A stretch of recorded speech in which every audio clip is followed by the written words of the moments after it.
India में online gaming का future जो है वो काफ़ी डार्क होने वाला है, बिकॉज आज लोकसभा के अंदर गवर्नमेंट लेकर के आई है एक important bill, promotion and regulation of online gaming bill 2025। सबसे पहले आज 20 अगस्त 2025 को ये बिल जो है वो कैबिनेट में जो इसकी अप्रूवल मिल गई है, लोकसभा में ये बिल पास हो गया है। इसका एम क्या है? देखिए, promotion safe gaming, regulate risky gaming. जो सेफ गेमिंग होती है, स्पेशली यहाँ पे दो टाइप से कैटेगराइज किया है गेमिंग को। एक है हमारे ई स्पोर्ट्स और एक है ऑनलाइन रियल फैंटेसी गेमिंग या रियल मनी बेस्ड ऐप्स जो होते हैं। तो रियल मनी बेस्ड ऐप जैसे कि ड्रीम 11, ज़ुप्पी, इस तरीके के जितने भी ऐप्स हैं जहां पर आपको मनी बेस्ड जो है इनकम मिलती है, उस पर गवर्नमेंट थोड़ी सी ज़्यादा स्ट्रिक्ट है, उस पर बैन की भी बात की जा रही है। दूसरी तरफ जो आपके ई स्पोर्ट्स होते हैं, जैसे कि आप कोई पबजी गेम खेलते हैं, फ्री फायर खेलते हैं, कोई टेकन 8 खेलते हैं, कोई ऑनलाइन टूर्नामेंट्स में पार्टिसिपेट करते हैं, इन सबको गवर्नमेंट प्रमोट करना चाहती है इंडिया के अंदर। सो ई स्पोर्ट्स गेमिंग को गवर्नमेंट प्रमोट करना चाहती है। Online fantasy gaming, real money based gaming को गवर्नमेंट जो है यहाँ पर स्ट्रिक्टली बैन करने के मूड में नजर आ रही है।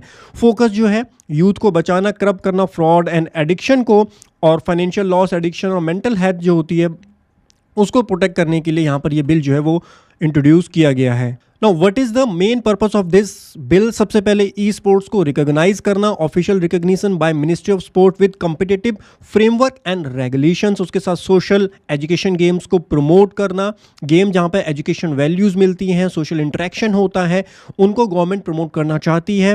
रियल मनी गेम बेस्ड जो एप्स होती हैं, जो गेम्स होती हैं, उनको बैन करने की बात यहाँ पर की जा रही है। Complete prohibition on games involve money stakes regardless of skill और चांस। अगर वहां पर मनी का स्टेक आपका इन्वॉल्व है तो उस केस में यहां पर कंप्लीट बैन की बात की जा रही है। और बहुत सारे fantasy gaming, poker app, rummy, batting game आपको देखने के लिए मिलते हैं। सेंट्रल ऑनलाइन गेमिंग अथॉरिटी आपकी बनाई जाएगी, setup for regulation and monitory of online gaming and e sport network. Users के ऊपर क्या इंपैक्ट करने वाला है? So more than 120 million user real money game platform apps पर जो है वो यूज करते हैं। कौन कौन सी कंपनीज पर, कौन कौन से ऐप्स पर डायरेक्टली इंपैक्ट पड़ने वाला है? ड्रीम 11, MPL, रमी सर्कल, पोकरबाजी, माई 11 सर्कल, इस तरीके के जो ऐप हैं, जो money based, real money based apps हैं, उनको यहाँ पर ज़रूर दिक्कत होने वाली है। हालांकि ये बिल है, अभी फाइनल एक्ट नहीं बना है, बट फिर भी इस बिल के अंदर जो बातें हैं वो online gaming industry, specially fantasy gaming और रमी 11 रियल मनी बेस्ड जो ऐप्स हैं, उनके लिए बहुत ज़्यादा दिक्कत वाली बात यहाँ पर है। जो नॉर्मल कैजुअल गेमिंग है और ई स्पोर्ट्स हैं, उनको यहाँ पर मेजर बूस्ट मिलेगा, उनको स्पेशल यहाँ पर जो है ऑफिशियल रिकग्निशन मिलेगा, और टूर्नामेंट, इन्वेस्टमेंट, करियर अपॉर्चुनिटीज़ यहाँ पर और अच्छी आएंगी। जो हमारे ऑनलाइन ई स्पोर्ट्स होते हैं, ऑनलाइन ई गेमिंग्स होती हैं, जिसमें आपका फीफा आ गया, सॉकर आ गया, क्रिकेट, ऑनलाइन क्रिकेट जो होते हैं, इसके अलावा पबजी है, फ्री फायर है, जहाँ पर रियल स्किल्स इन्वॉल्व होती हैं, उनको प्रमोट करने की बात यहाँ पर की जा रही है। पेनल्टीज़ एंड कंप्लाइंसेस, बहुत हैवी पेनल्टी लगने वाली हैं। अगर आप ऑफर करते हैं मनी गेम्स तो 3 ईयर तक की जेल हो सकती है और 1 करोड़ तक का फाइन आपके ऊपर हो सकता है। अगर आप एडवर्टीजमेंट करते हैं, यहाँ पर एक इम्पॉर्टेंट अपडेट जो है वो यूट्यूबर्स के लिए भी है, इन्फ्लुएंसर्स के लिए भी है, जो ऐसी ऐप्स को, ऐसे गेमिंग ऐप्स को प्रमोट करते हैं, उनके ऊपर भी शिकंजा कसा जा सकता है। 2 ईयर तक की जेल और 50 लाख रुपीज़ तक का फाइन। पेमेंट प्रोवाइडर, अगर एड आप प्रोवाइड करते हैं तो 3 साल तक की जेल और 1 करोड़ रुपए तक का फाइन। रिपीटेड ऑफेंस है आपका, 5 साल की जेल और 2 करोड़ रुपए तक का फाइन। और ऑफेंसेस जो हैं वो कॉग्निजेबल हैं एंड नॉन बिलेबल, आपके यहाँ पर ये ऑफेंसेस यहाँ पर रखे गए हैं। अगर ग्लोबल कंपैरिजन की बात करें तो यूनाइटेड स्टेट यहाँ पर जो है स्टेट वाइज काम करता है। कुछ स्टेट में स्ट्रिक्टली प्रोहिबिटेड है और कुछ स्टेट में यहाँ पर अलाउ किया जाता है ऑनलाइन गेमिंग को।